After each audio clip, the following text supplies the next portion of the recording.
তাজপুর কদমতলা থেকে এক আনন্দ ভ্রমণ শুরু হয় আমাদের চার বন্ধুর।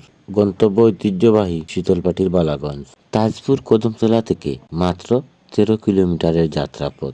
যাত্রার শুরুতেই আমরা পৌঁছে যাই আমাদের পরিচিত মুকাম বাজার, তারপর উসমানপুর বাজার, লামাপাড়া, পীরের বাজার, ময়না বাজার, আদর্শ গ্রাম রাজাপুর, বোয়ালজুর বাজার, ইলাসপুরের মোড়, আদিত্যপুর, সবচেয়ে জনপ্রিয় জায়গা আরমান মঞ্জিল। খাইপুর গ্রামে ব্রিজ পার হয়েই পৌঁছে যাই আমরা কুশিয়ারা নদীর তীর ঘেঁষে ওঠা শীতলপাটির বালাগঞ্জে।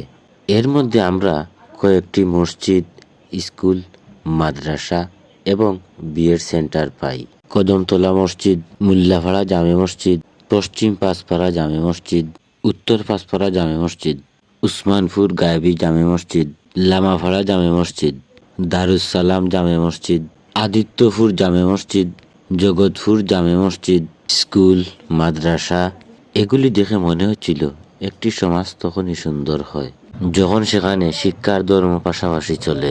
মসজিদের মিনার যেন মানুষকে আকাশের দিকে তাকাতে শেখায়, আর স্কুলের দরজা শিখায় জীবনের বাস্তবতা বুঝতে। ময়নাবাজার পার হতেই শেষ হয় উসমানীনগরের সীমানা, যেখানে সাইনবোর্ডে লেখা শীতলপাটির বালাগঞ্জে আপনাকে স্বাগতম। সেই সময় আমাদের মনে হলো আমরা যেন নতুন কোনো দেশে পা রেখেছি। সবচেয়ে আকর্ষণীয় পর্ব ছিল বালাগঞ্জ বাজার।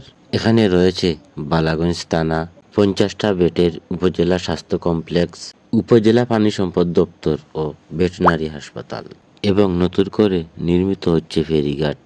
যদিও ফেরিটি এখনো চালু হয়নি, তবুও নদীর পাশের পরিবেশ ছিল অসাধারণ। পাশেই ছিল খেয়াঘাট।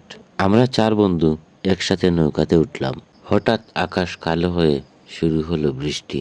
নদীর ঠান্ডা বাতাস আর আকাশের কালো মেঘ। বৃষ্টিতে ভিজতে ভিজতে কুশিয়ারা নদীর তীরে নৌকা ভ্রমণের সেই মুহূর্ত সিনেমাকেও হার মানাবে। অবশেষে আলিফ হোটেল অ্যান্ড রেস্টুরেন্টে খাওয়া দাওয়া শেষে আবার আমরা বেরিয়ে পড়লাম। নদীর কিনারে এসে আবারও নৌকার অপেক্ষা। উঠে পড়লাম গাড়িতে। বিদায় শীতলপাটির বালাগঞ্জকে।